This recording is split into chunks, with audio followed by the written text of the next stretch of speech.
é, ordem parcial, certo? Bom, como eu havia dito para vocês no primeiro tempo, esse assunto ele encerra o nosso capítulo de pensamento relacional, certo? Então, a gente, ao longo desse capítulo, o que é que a gente estudou? Nós estudamos grafos, foi o primeiro objeto matemático abordado por esse capítulo. Depois, a gente estudou conjuntos, logo em seguida, funções, logo em seguida, relações, certo? E para fechar o capítulo, a gente vai, né, agora abordar um outro tipo de relação que são as chamadas relações de ordem parcial, certo? Foi mencionado que, além das relações de ordem parcial, nós temos também as relações de ordem total. Uma relação de ordem total, ela também é uma relação de ordem parcial, porém, ela tem uma determinada propriedade. Isso a gente comentou no primeiro tempo, né, numa das questões do quiz, e eu acho que ficou bem claro para todos vocês, beleza? Bom, eu havia comentado também que esse capítulo, ele ainda tem um outro tópico que fala sobre teoria dos grafos. Nesse capítulo, nesse tópico, nessa seção que fala de teoria dos grafos, o autor aborda mais a parte, digamos assim, conceitual do que seja gráficos, do que sejam grafos, apresenta alguns teoremas, demonstra esses teoremas, e eu acho interessante vocês darem uma olhada nesse conteúdo, né? Mesmo que seja a título de curiosidade, certo? Acaba fazendo com que o seu conhecimento a respeito do pensamento relacional, da forma como o autor desse livro aborda, né, fique mais completo, beleza? Na próxima semana, a gente já começa o capítulo 3, que é o pensamento o capítulo sobre pensamento quantitativo. É um capítulo também bem tranquilo, né? Não é muito complicado de jeito nenhum, certo? Beleza? Bom, então vamos lá. Primeira coisa que a gente observa quando a gente vai trabalhar com relação de ordem parcial, né? É bom a gente fazer uma breve revisãozinha aqui do que vem a ser a ordem parcial, certo? Então, vou preparar aqui vou compartilhar aqui uma tela com vocês, e aí fica mais fácil da gente entender aqui as paradinhas, certo? Bom, vamos lá. Então, vamos lá. Primeira coisa que eu gostaria de abordar com vocês nessa revisão é o conceito de relação de equivalência, certo? Mas por que a gente vai trabalhar relação de equivalência se a gente já viu isso, né? Mas eu acho interessante a gente começar a partir daí, certo? Então, quando a gente estudou a relação de equivalência, certo? É, o que a gente estava vendo ali? Então, a gente viu uma maneira matemática de descrever como dois objetos são semelhantes, certo? Então, eu tenho dois objetos que podem ser, por exemplo, conjuntos, podem ser outros objetos matemáticos, e através de uma relação de equivalência, eu estou mostrando, né, de forma matemática, como aqueles objetos eles são semelhantes. Beleza? Então, para que um objeto seja semelhante a outro, ele deve satisfazer algumas propriedades. Aí a gente viu que propriedades eram essas. A primeira delas, a propriedade da reflexividade. Na propriedade da reflexividade, foi dito para vocês que para todo A pertencente a um determinado conjunto, né? Determinado conjunto X, né? É verdade que A está relacionado com ele mesmo, ok? Então, essa era a ideia da propriedade da reflexividade. Outra propriedade que caracteriza a relação de equivalência é a propriedade da simetria. Nesse caso, eu tenho dois elementos A e B, que pertencem a um determinado conjunto X. E o que caracterizava a propriedade da simetria? Então, se eu tenho A, R, B, ou seja, se A está relacionado com B, então B está relacionado com A. Então, para todo A, RB, temos B, RA, certo? Então, nesse caso aqui, é uma quantificação universal, ok? Bom, se você estiver verificando um determinado conjunto de pares ordenados e você quer saber se aquele conjunto possui a propriedade da simetria, você deve observar que para cada A relacionado com B, ou seja, lembre-se que esse A é um elemento de um conjunto, esse B é um elemento de outro conjunto. nós teremos esse outro par ordenado, certo? Entendido? Basta não ter para dizer que não há uma relação de a propriedade da simetria. Ela não é observada, ela não é satisfeita. Beleza? E, por fim, tinha a transitividade, que no caso da transitividade eu tinha 3 elementos, A, B e C, que pertencem a um conjunto X qualquer, e que caracteriza a transitividade. Se A está relacionado com B e B está relacionado com A, ou com C, desculpa, então, então A está relacionado com C. Então, você observa, nesse caso aqui, que o elemento B, ele funciona como uma espécie de elemento de ligação, entre a relação A com B e B com C, aliás, a relação A com C, certo? Entendido? Então, num par ordenado, o elemento B é um elemento de chegada, no outro par ordenado, o elemento B é um elemento de saída, de partida, e o elemento A e o elemento C, eles não mudam as suas, digamos assim, os seus papéis, certo? Eles permanecem, no caso aqui, o elemento A como elemento de partida e o elemento C como elemento de chegada em ambas as relações, certo? Entendido? Bom, então, essas 3 propriedades, quando elas são observadas simultaneamente em uma determinada relação, faz com que aquela relação seja classificada como sendo uma relação de equivalência, correto? Pronto, isso daqui caracterizava a relação de equivalência, certo? Bom, uma vez compreendido isso, a gente parte aqui para a chamada relação de ordem parcial, certo? Bom, a relação de ordem parcial, ela é parecida com a relação de equivalência. Ela tem 2 propriedades que a relação de equivalência também possui. No caso, a reflexividade e a transitividade, certo? Então, dispensa apresentações a essas 2 propriedades. A novidade é a propriedade da antissimetria. Então, no caso de uma relação que possui a propriedade da antissimetria, o que é que nós temos? Se nós temos ARB e BRA, certo? Então,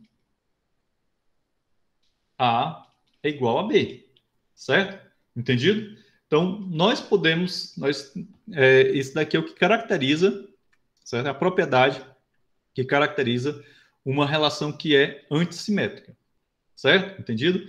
É o fato de que o A e o B são iguais, ok? Bom, de posse dessas informações, nós podemos fazer o quê? Nós podemos escrever demonstrações, certo? Que é um dos assuntos que a gente vai abordar na nossa lista de exercícios, beleza?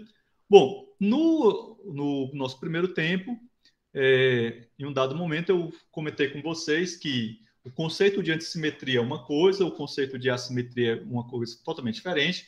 Logo, não devemos confundir, antissimetria com assimetria. Não são iguais. A assimetria é a ausência de simetria. Correto? Bom, foi colocado para vocês também, anteriormente, que a relação menor ou igual, que é simbolizada por esse menor que e um tracinho embaixo, ele define uma relação de ordem parcial, certo? Então, vejam bem, a relação de igualdade, a gente viu na aula passada, a relação de igualdade, ela define uma relação de equivalência, certo? Então, você pode observar, se você tem uma relação de igualdade entre vários elementos de determinados conjuntos, de um conjunto de pares ordenados, certo? Você vai observar, lá tem a relação, a propriedade, desculpa, da simetria, da reflexividade e da transitividade, certo? Bom, beleza? Então, no caso da relação menor ou igual, ela define uma relação de ordem parcial, certo? Então, vejam que nesse caso aqui, o que é que a gente está falando? A gente está falando de relações que já são bastante conhecidas da gente, do nosso cotidiano, enquanto estudioso da matemática, Então, muitos de vocês, desde da mais tenra idade, lidaram com maior que, menor que, maior ou igual, menor ou igual a que, certo? Igual, diferente. Então, todos esses conceitos são conceitos ligados a quê? Ao conceito de uma relação. É uma relação, certo? Inclusive, quando a gente estuda lógica de programação, a gente trabalha com esses operadores, são chamados operadores relacionais, né? Não é à toa que o nome deles é operador relacional. Por quê? Porque eles estabelecem uma relação entre objetos, certo? Bom, foi colocado para vocês também que esse símbolozinho aqui, que é muito parecido com o símbolo da relação de menor ou igual, ele representa uma relação de ordem parcial. Beleza? Então, atentem para o fato, né, desse símbolo aqui de cima, ele ser um pouco curvo, certo? Beleza? Bom, e aí, um outro conceito importante é o conceito de conjunto parcialmente ordenado. Então, eu posso ter o que é um conjunto parcialmente ordenado? É nada mais, nada menos do que um conjunto X qualquer que tem, né, uma relação de ordem parcial. Então, se esse conjunto X tem a relação de ordem parcial, eu vou chamar esse conjunto X de conjunto parcialmente ordenado. Beleza? Não tem mistério aí. Bom, um outro ponto que merece uma revisão e que eu comentei com vocês no nosso primeiro tempo foi a questão dos elementos incomparáveis, né? Então, se eu tenho dois elementos num determinado conjunto, esses dois elementos A e B, nem A é parcialmente ordenada a B, nem B é parcialmente ordenada a A. Então, quando nós temos uma situação como essa, a gente está dizendo que esses elementos são incomparáveis, beleza?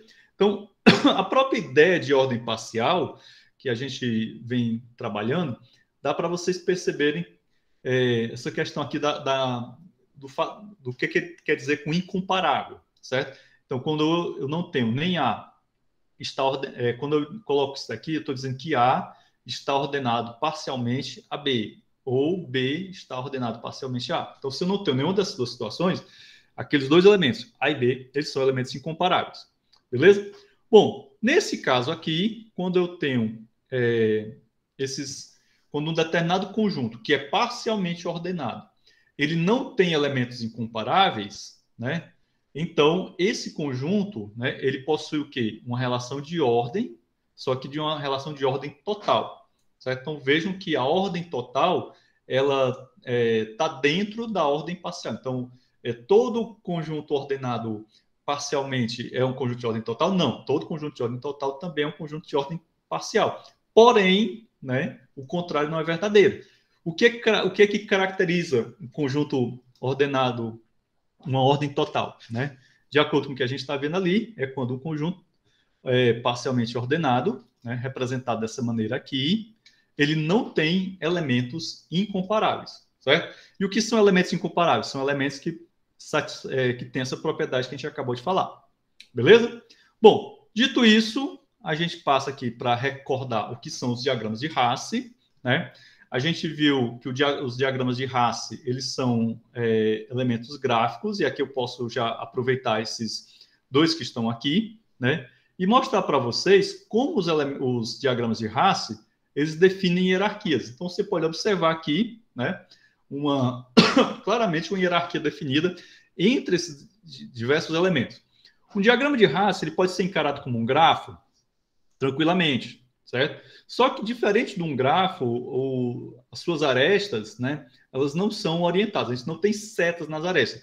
Porém, você pode observar que a leitura de um diagrama de Hasse, ele pode ser feito ou de baixo para cima ou de cima para baixo, certo? Isso é uma característica interessante.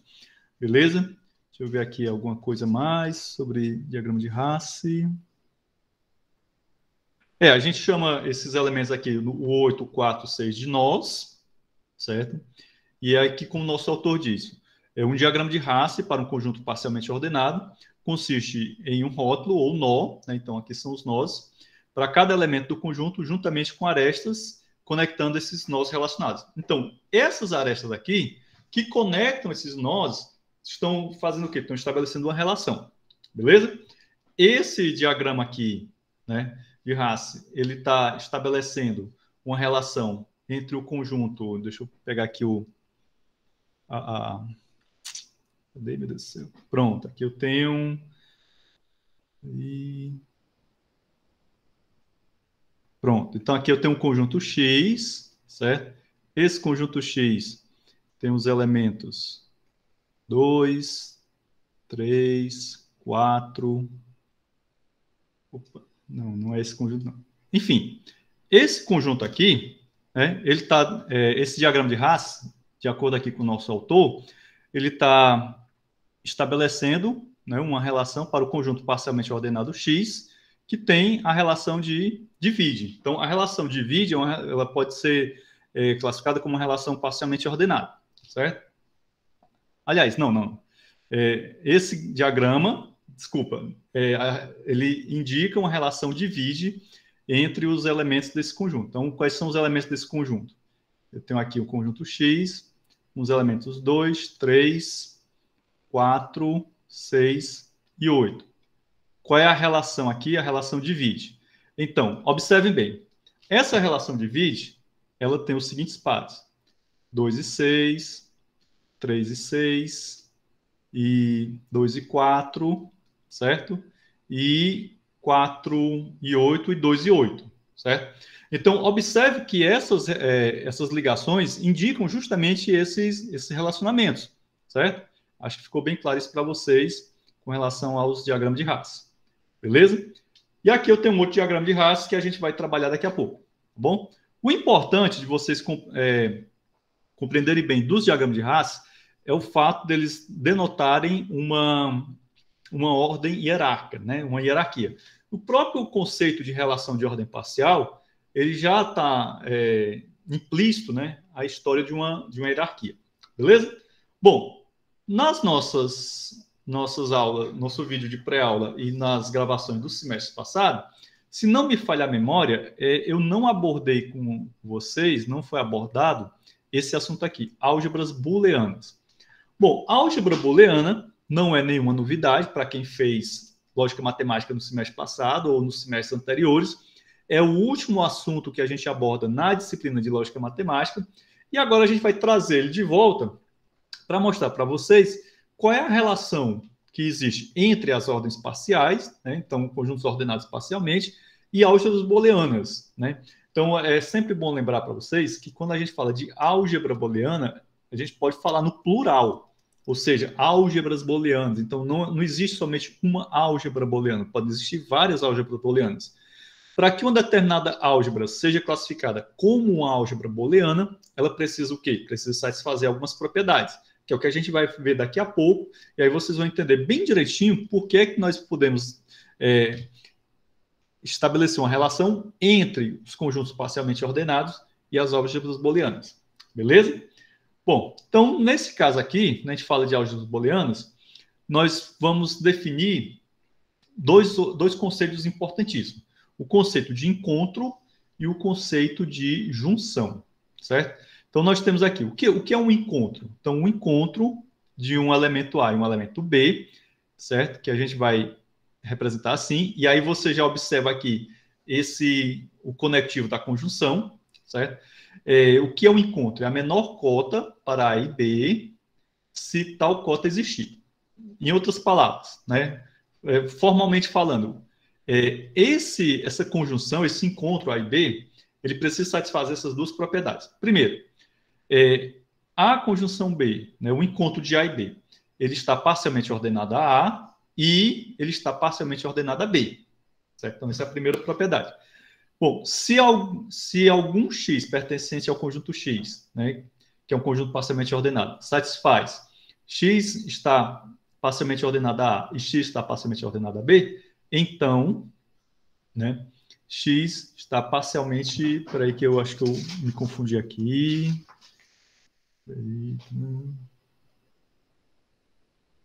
Aqui é o seguinte. Acabei... X está parcialmente ordenado a B, né? A conjunção de A e B. A esse encontro, certo? Então, ele está parcialmente ordenado a esse encontro, certo? Bom, ainda bem que eu percebi aqui o equívoco, ok? Bom, então, nesse caso aqui, nós estamos definindo o que é um encontro. Vamos olhar aqui para o nosso diagrama de Haas, e aí, nesse diagrama de Haas, a gente vai observar o seguinte. Nós temos alguns encontros aqui, né? Vou mostrar aqui para vocês. Né? Então, nessa figura A, nós temos isso daqui, ó. Esses dois encontros, esse encontro aqui, ó. 4 e 6 igual a 2. Então, vejam bem, ó. O 4, né? O elemento 4 e o elemento 6, né? Eles possuem um encontro, que no caso aqui, o encontro é esses dois elementos, né? Como vocês podem observar aqui, certo? O encontro deles dois, ou seja, A conjunção B, vai o quê? Resultar aqui no 2. Então, esse 2 aqui indica o encontro, certo? Entendido? Bom, beleza? Nós temos aqui um outro encontro, temos aqui, ó. Não, só temos esse mesmo, certo? O outro conceito que nós precisamos compreender legal é o conceito de. Ele foi de encontro, agora o conceito de junção. Bom, encontro e junção são duas palavrinhas bem interessantes. Então, a junção de A e B pertencente a X é como o elemento A de junção B pertence ao X, certo? Que satisfaz a seguinte propriedade. Então, vejam bem, as propriedades são bem parecidas, né? E aí você pode até acabar se confundindo. No caso da propriedade do encontro, a primeira propriedade dizia o seguinte, ó, A conjunção B está ordenado parcialmente a A, e A conjunção B está ordenado parcialmente a B, certo? Entendido? No caso da junção, eu tenho que o A está ordenado parcialmente a A de junção B, e o B está ordenado parcialmente a A de junção B, ok? E aí você vai ver que esses dois conceitos, eles acabam se complementando. A segunda propriedade diz que se existe algum X que pertence a X, algum elemento X que pertence ao conjunto X, que é um conjunto parcialmente ordenado, satisfaz A ordenado parcialmente a X e B ordenado parcialmente a X, então A de junção B está ordenado parcialmente a X. No caso ali do nosso exemplo, nós tínhamos que 2 de junção 3 é igual a 6. Então vejam bem, observa aqui, ó.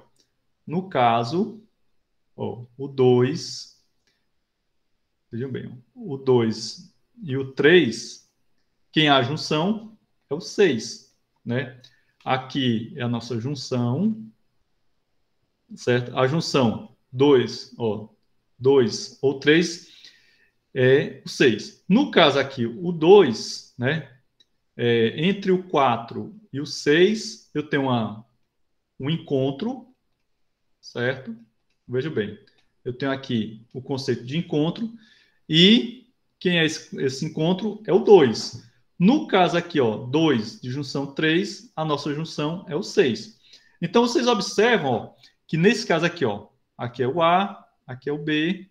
Então, ele está parcialmente ordenado a esse 6. Então, quando eu coloco algo do tipo A, B, A de junção B, parcialmente ordenado a X. No caso aqui, o X é esse 6. Então, estou dizendo que esse A e B, né, eles estão aqui, digamos, embaixo aqui no meu diagrama de raça. Já no caso do encontro, o que é que nós tínhamos?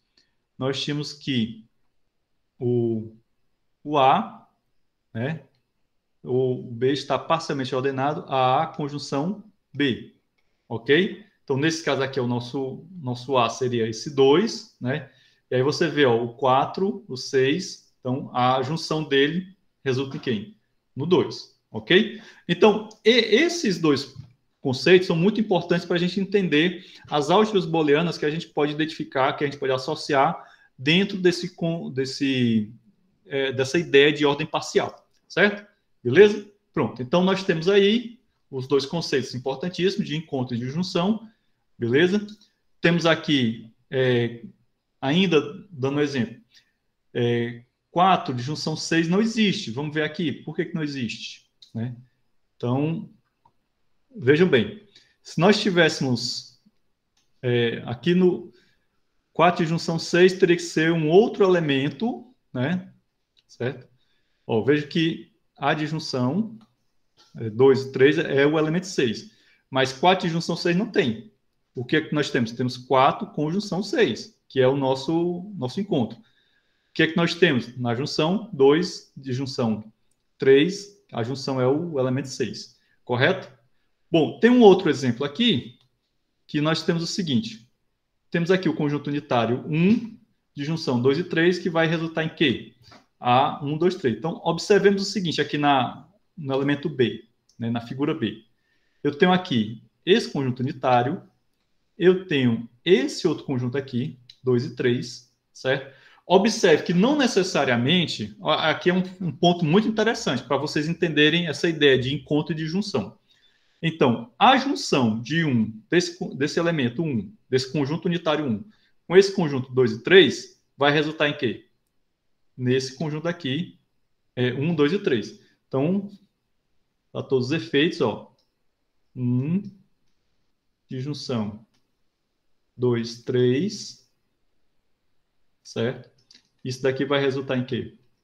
1, 2 e 3, ok? Então, é justamente o conceito aqui é o quê? É a nossa junção, certo? E a própria palavra disjunção, né? Você pode observar que dentro dela tem a palavra junção, ok? Bom, outra coisa que a gente pode observar dessa figura B, certo? É isso aqui, ó. A interseção entre o elemento 1 e a conjunção, desculpa, entre o conjunto unitário 1 e o conjunto 2 e 3 vai ser o conjunto vazio, correto? Então, observem bem. A gente sabe que a conjunção, né, na teoria na lógica proposicional, ela está associada à ideia de quê? De interseção na teoria de conjuntos. Então, se eu fizer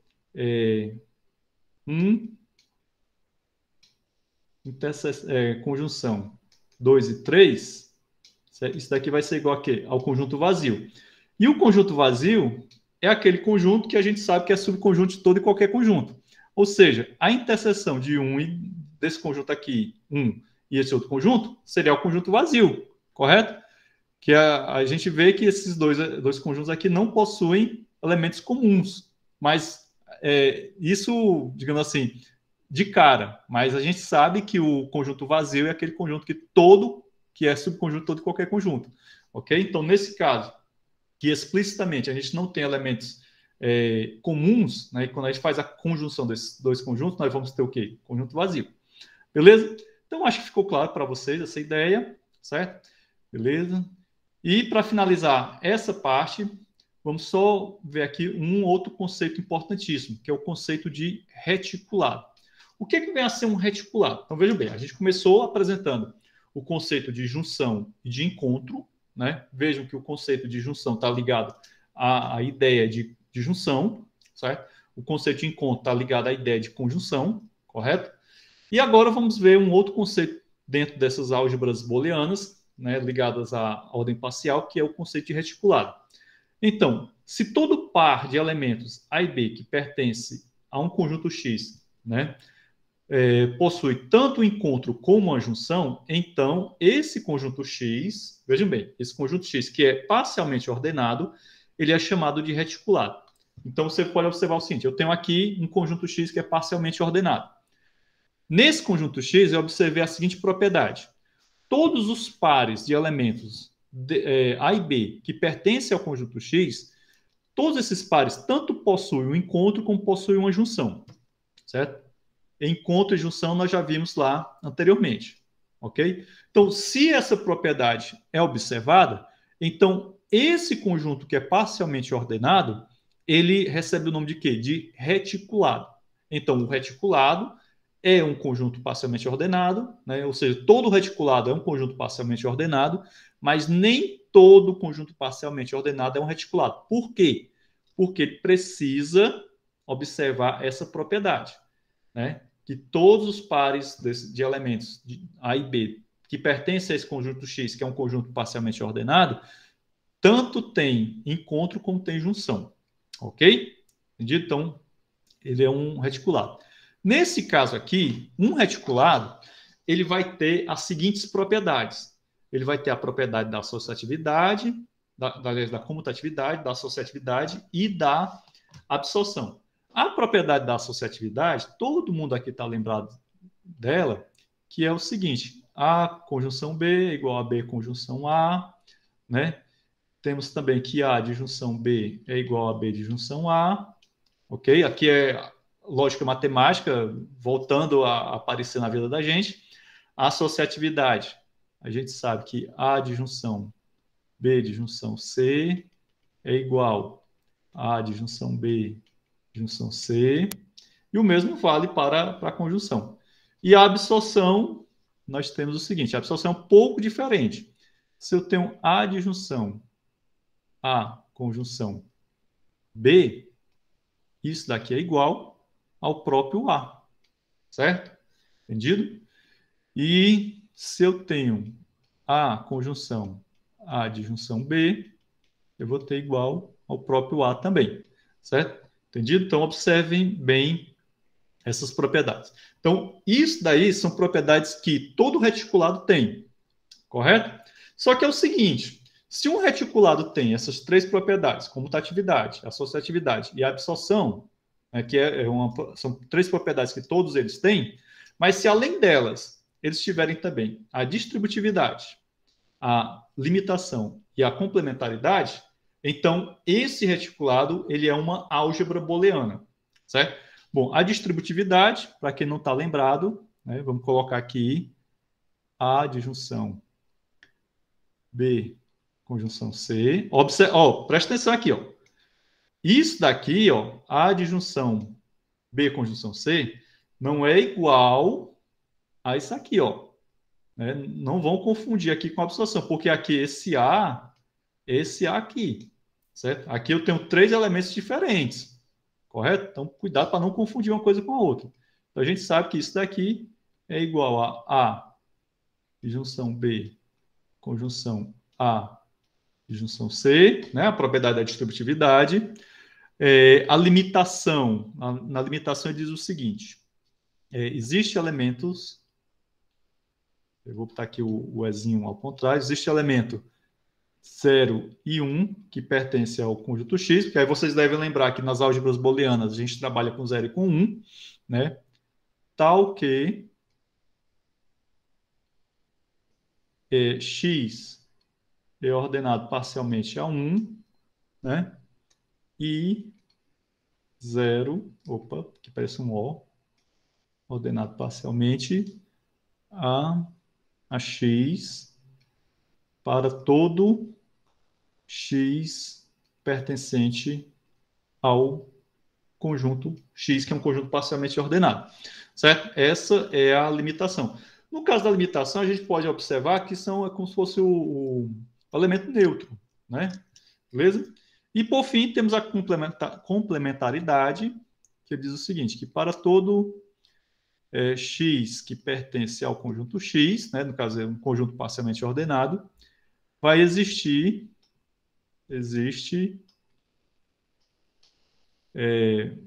a negação de X que pertence a esse conjunto X parcialmente ordenado.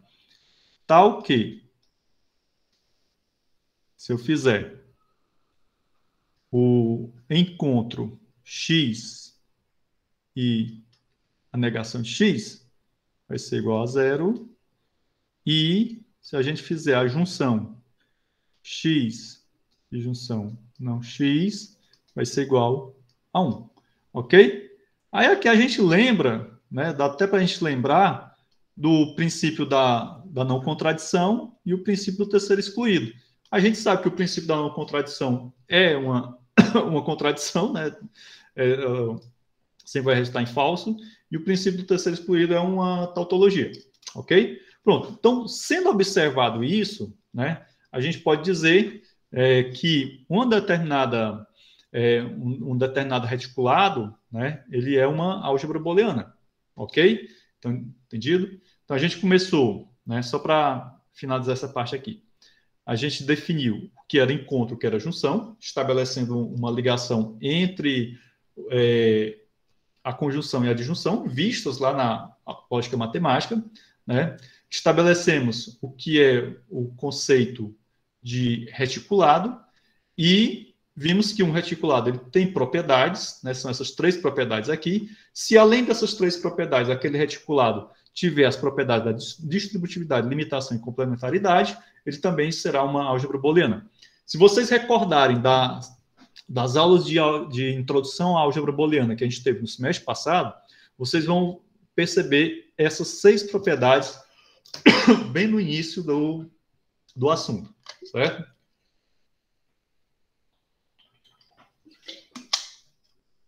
Bom, dito isso, vamos aqui para a resolução da nossa lista de exercício, que já está ficando tarde, ok? Bom, gente, a primeira questão da lista dizia o seguinte: seja a seguinte definição: um número inteiro x divide o número inteiro y. Então, definido aqui, se existe algum inteiro k, tal que y é igual a k vezes x. Beleza?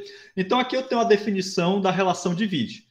Essa relação divide, né, ou relação de divisibilidade, no conjunto dos números naturais, ela ele acaba criando um conjunto parcialmente ordenado, certo? Bom, como é que eu vou demonstrar isso? Basta que eu prove que essa relação de divisibilidade, ela satisfaz aquelas três propriedades. Que três propriedades são essas? Reflexividade, transitividade e antissimetria. Beleza? Então vamos lá. A resposta é bem simples.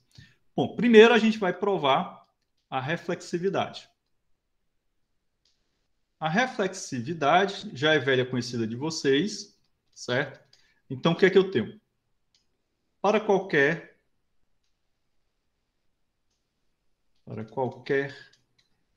n, para qualquer n, né, dentro desse conjunto dos naturais, certo? Temos que n é igual a 1 vezes n. Então, essa igualdade aqui, vocês haverão de concordar comigo que dentro do conjunto dos números naturais, ela é perfeitamente válida, é uma igualdade verdadeira. Então, o que é que nós temos? Que n divide n, certo? Nisso daqui eu estou mostrando o quê? Que a reflexividade, a propriedade foi observada. Então, ela é válida para a relação de divisibilidade. Vamos agora para a transitividade. Na transitividade, a gente tem que trabalhar com três números, né? Transitividade. Aqui vai ser um pouco mais complexo. Então, suponha que A divide B e B divide C, certo? Então, aqui é o nosso start, né? A gente começa com isso aqui, a suposição inicial. Se isso daqui é verdadeiro, então, também é verdadeiro que B é igual a K1 vezes A, de acordo com a definição de divisibilidade, e C é igual a K2 vezes B, certo? Então, isso daqui também é verdade de acordo com a definição, ok? Para ficar mais bonitinho a prova, para algum K1 e K2 pertencente aos naturais, certo? Bom, dito isso, nós podemos concluir o quê? Portanto, né, temos que C é igual a K2 vezes... O que é o B? Ó? Vejam bem, ó. Eu vou substituir esse B por isso daqui, ó. Beleza? Vezes K1 vezes A, certo? Nesse caso aqui, nós podemos deixar mais bonitinho, mais organizadinho. K2 vezes K1 vezes A, certo? E aí, o que é que nós temos? Essa igualdade aqui, ó, C é igual a K1 vezes K2 vezes A. Isso daqui, por definição, né? Portanto, ou logo, né? A divide C, certo? Então, acabei mostrando aqui para vocês. Beleza? Vou descer mais um pouquinho aqui, porque faltou espaço. Agora está faltando o quê? Está faltando somente a gente trabalhar com a propriedade da simetria. Aliás, simetria não. Se fosse simetria, seria o quê? Relação de equivalência. Como é uma relação de ordem parcial, é a antissimetria. Então, vamos lá. Para a antissimetria, o que é que nós temos que demonstrar? Antissimetria.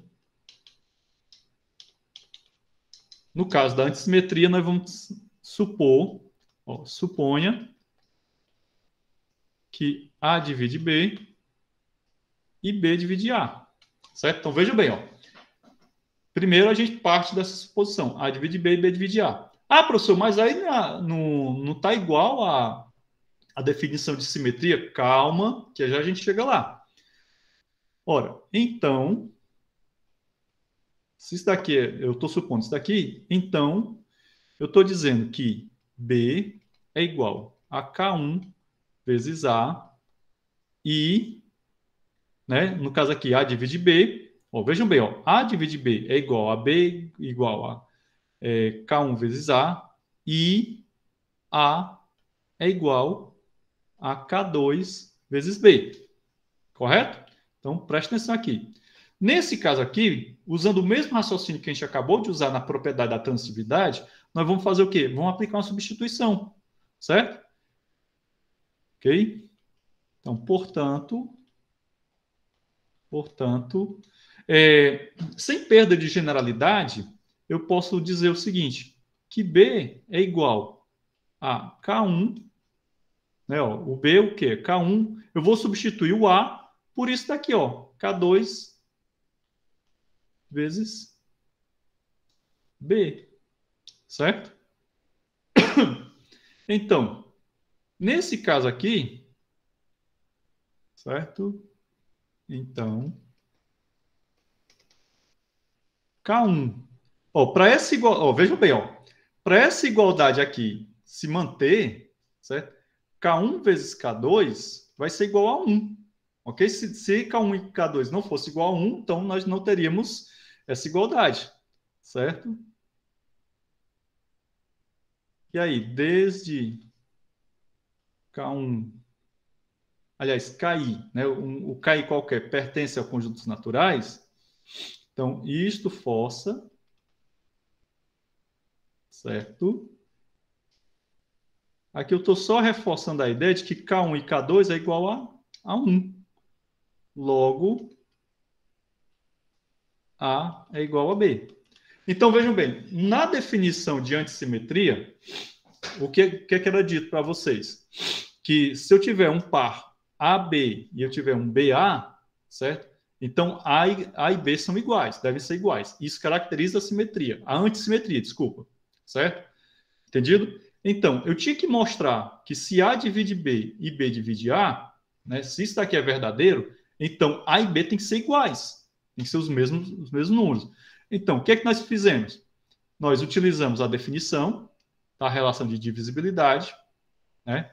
B é igual a K1 vezes A e o A é igual a K2 vezes A, certo? Aqui é só utilizando a definição. Ora, aplicando o princípio da substituição, eu peguei essa igualdade aqui, B é igual a K1 vezes A, e substituí o A por K2 vezes B, certo? Então, por isso que ficou aqui, ó, B é igual a K1 vezes K2 vezes B. Observe que esse B aqui é o mesmo B que eu coloquei acolá. São os mesmos, é o mesmo símbolo, tá certo? Bom, para essa igualdade se manter, para que essa igualdade seja mantida, obrigatoriamente, K1 vezes K2 tem que ser igual a 1.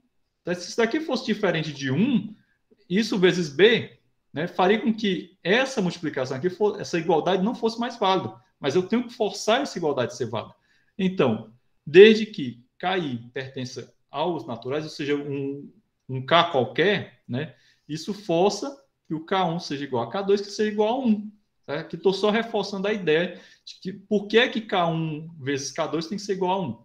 Logo, A é igual a B. Ok? Então, vejam que nesse caso aqui, mostrou que é A igual a B, que era justamente os finalmente, de onde a gente mostra que ali é uma relação antissimétrica. Correto? Pronto. Dito isso, nós mostramos que a divisibilidade, ou melhor, a relação de divisibilidade, ela satisfaz a propriedade da reflexividade, ela satisfaz a propriedade da transitividade e satisfaz a propriedade da antissimetria. Se ela satisfaz essas três propriedades, se ela possui essas três propriedades, então ela é uma relação de ordem parcial. Isso nos números naturais. Vejam bem, nesse caso aqui, a gente está falando dos números naturais, ok? Bom, será que a mesma proposição é válida para o conjunto dos números inteiros? Você pode testar, certo? E aí é só você proceder como eu fiz aqui. Testa cada uma das propriedades, beleza? Bom, aqui acabei que eu coloquei uma coisa em cima da outra. Vamos lá. A segunda questão é bem tranquila. Ó, eu tenho aqui uma relação, vejam bem, ó, essa relação em R, ela é uma relação nesse conjunto aqui. Esse conjunto é formado pelos elementos 0, 1, 2 e 3. E a relação R está aqui, bem bonitinho, os pares bem bonitinhos. Eu tenho que mostrar que ela não é uma ordenação parcial. Por que essa relação R aqui, ela não é uma ordenação parcial? Ela não é uma ordenação parcial porque ela não satisfaz alguma ou talvez todas as propriedades. Quais são as propriedades? Não esqueçam. Reflexividade, transitividade e antissimetria. Certo? Ó, 1, 2 e 3. Ele tem os pares 0, 0, 1, 1, 2, 2 e 3, 3. 0, 0, 1, 1, 2, 2, 3, 3. Então, reflexividade ok. Certo? Ele tem a antissimetria. Vamos ver se ele tem antissimetria. Né? 0, 1, 1, 0. Não tem 1, 0. 1, 2 não tem 2, 1. 3, 2 não tem... aliás, 2, 3 não tem 3, 2. E assim sucessivamente. Né? Ele só tem 0, 0, 1. Então, quando o A e o B são iguais. Ok? Então, reflexividade ok. Ora, se ele já está afirmando que ela não é uma relação de ordenação parcial, significa que ela ela já satisfez a propriedade da reflexividade e da antissimetria. Resta o quê? A transitividade. Beleza? Então, por eliminação, a gente pode dizer que ela não é uma relação de ordem parcial porque ela não satisfaz a propriedade da transitividade. Só que o nosso autor pede para que a gente seja específico, certo? E aí que a gente vai agora colocar. Então, nesse caso aqui, a resposta é a transitividade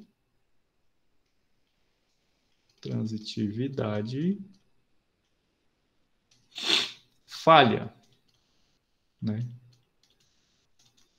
Ou seja, eu tenho 0R2, ou seja, ó, o par 0,2, ok? Eu tenho o par 2, 3, ó, o par 2, 3, ó. Ok, peraí. 0,2, 2, 3. E aí eu precisaria ter... eu não tenho o par 0,3. Eu tenho o par 0,3 aqui? Não tenho. Então, se eu tenho o par 0,2 e o par 2,3, eu precisaria ter o par 0,3, certo? Ó, o 2 aqui é o meu B, o 0 é o meu A e o 3 é o meu C. Então, eu precisaria ter esse par aqui para poder ter uma relação de transitividade. Como eu não tenho esse par, então eu não tenho transitividade. Logo, ela não é uma relação de ordenação parcial. Correto? No frigir dos ovos, a chave que abre todas as portas do castelo é a questão das propriedades. Bom, vamos lá. Terceira questão. A relação divide Z determina a ordenação parcial nesse conjunto aqui. Conjuntozinho, com 4 elementos. Desenhe o diagrama de Hasse para esse conjunto de ordem parcial. Bom, o diagrama de Hasse dele vai ser o seguinte, né? Nós vamos ter aqui 8, 6. Nós vamos ter... Aliás, aqui não é 23 não, gente. Aqui é 2, 3, desculpa. Eu errei. Nós vamos ter o 2, o 3 e o 1. Ok? O 1, ele divide todo mundo, certo? Então, a gente pode fazer assim, ó. 1 divide 2, 1 divide 8, 1 divide 6. Veja que o 1, né, ele chega a qualquer um desses elementos através das arestas. O 2 divide 8, o 2 divide 6. O 2 certo? Opa, é assim. Não tem seta. O 3 não divide 10. Foi erro aqui, certo? Mas veja bem, ó. O 1 divide 10? Divide, mas veja que ele não divide diretamente. Ele chega até o 10, digamos assim, através do 2. E aí vocês estão vendo a transitividade aparecendo, certo? Entendido? Então, ó, o 1 divide o 8, mas não diretamente. Ele tem que passar pelo 2, e assim sucessivamente, certo? Bom, ele pergunta quais são os elementos maximais. Nesse caso aqui, os elementos maximais são o 8, o 6 e o 10. Ele tem elementos mínimos, tem o 1, que também é o menor elemento, é o elemento mínimo. Ele tem algum elemento máximo? Não, porque o 8, o 6 e o 10, eles são maximais e acima deles não tem mais nenhum outro, ok? Entendido? Bom, vamos aqui para a próxima. Aqui era a terceira, pronto, vamos aqui para a quarta. Na quarta questão, ele também pede para a gente desenhar um diagrama de Hasse. Deixa eu só descer mais um pouquinho aqui.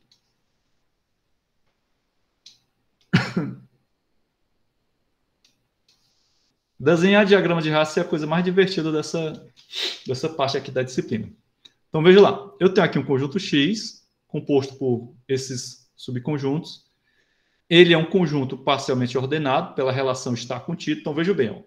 Essa relação aqui, a relação está contido, é uma relação da álgebra conjuntista, né? Da teoria de conjuntos, desculpa. Então, essa relação, ela é uma relação de ordem parcial? É. Se ela é uma relação de ordem parcial, ela satisfaz aquelas propriedades que a gente já viu, ok? Então, vamos lá. Para a gente desenhar o nosso diagrama de Hasse, nós precisamos começar por quem? Vamos começar por esse aqui, que é conjunto B, E, A, R e S, certo? Bom, logo abaixo, nós vamos colocar o conjunto B, E e R, certo? Abaixo dele, nós vamos colocar o B. Só mostrar aqui, peraí. O B e o R, o B e o E, certo? Aqui também o B, o A e o R, ok? Entendido? Aqui o conjunto B e aqui o conjunto AR.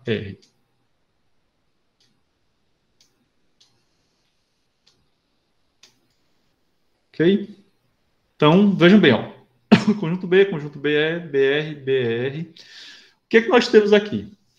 Esse conjunto que está lá no topo, né, do nosso diagrama de Hasse é esse último, que é o conjunto de todas as letras B, dessas letras B, E, A, R e S, certo?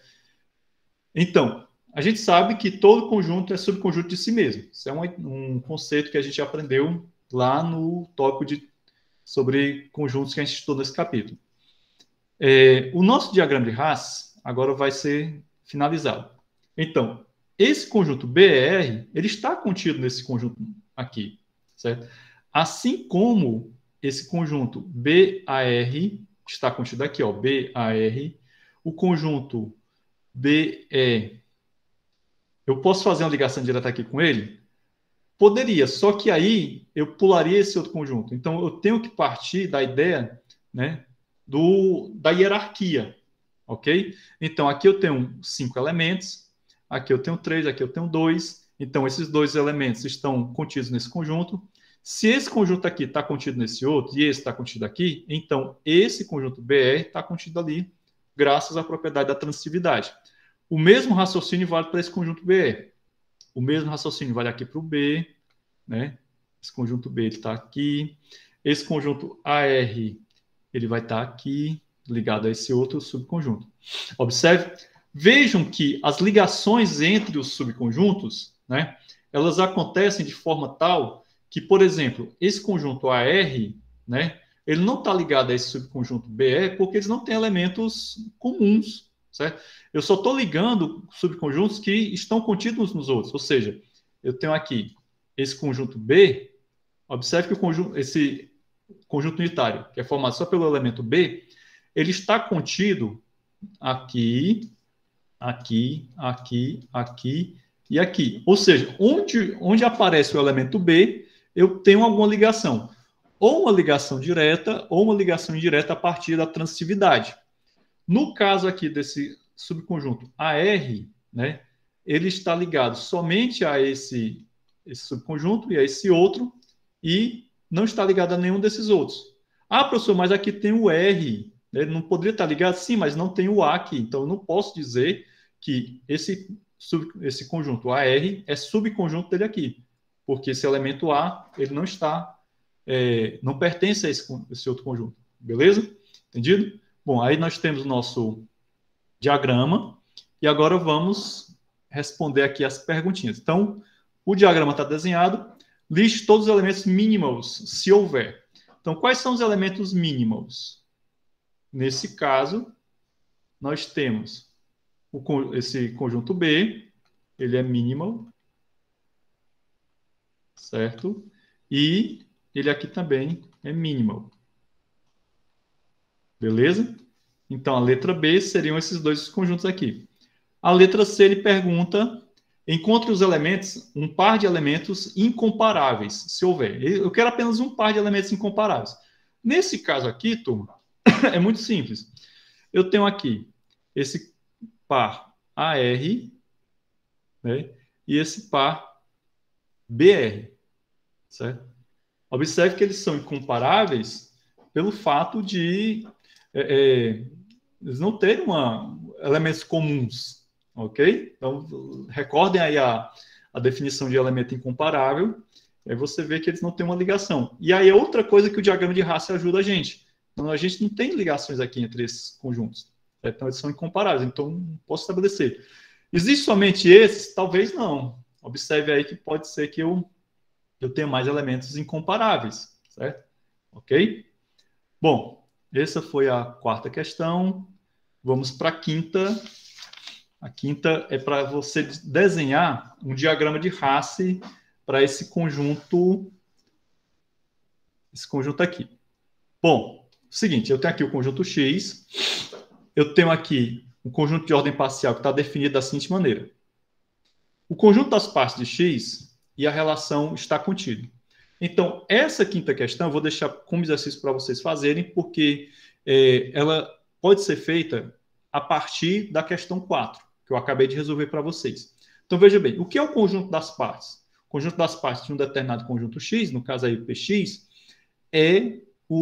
são todos os subconjuntos que formam o conjunto X, que a união deles forma o conjunto X, ok? Então, nesse caso aqui, ó, vamos só voltar aqui para a questão 4. Esse conjunto X é o conjunto das partes, né, desse conjunto aqui, BEARS. Né? Talvez esteja faltando alguns, tá bom? Eu acho que está faltando. São 5 elementos, o conjunto das partes daria muito mais, certo? Só que aqui vocês vão fazer todo o conjunto das partes de 1, 2, 3 e 4. Vai ficar um diagrama de Hasse bastante, assim, um tanto complexo. Ele vai ter vários níveis. Ele vai ter 1, 2, 3, 4, 1, 2, 3, 4, 5 níveis. Bom, uma dica. O conjunto vazio, que é esse daqui, né? Vou fazer com outra cor. O conjunto vazio, ele é um elemento mínimo. Por quê? Porque ele está contido, né? Veja que aqui a relação está contido em todos os conjuntos. Então, o conjunto vazio vai ser nosso elemento mínimo. O conjunto 1, 2, 3, 4 vai ser o nosso elemento máximo, certo? Chamar aqui de max, chamar aqui de min. Ok? Entre esses dois conjuntos, haverão todos os subconjuntos desse conjunto X aqui, certo? Que forma o conjunto das partes. E que nós temos aqui a relação está contido. Veja que a relação está contido, assim como a gente viu no exemplo anterior, na questão anterior, nós podemos ter elementos incomparáveis, certo? Dentro desse contexto aqui da relação está contido. Então, a gente viu que o B ele está contido nesses outros conjuntos aqui, certo? Nesse daqui.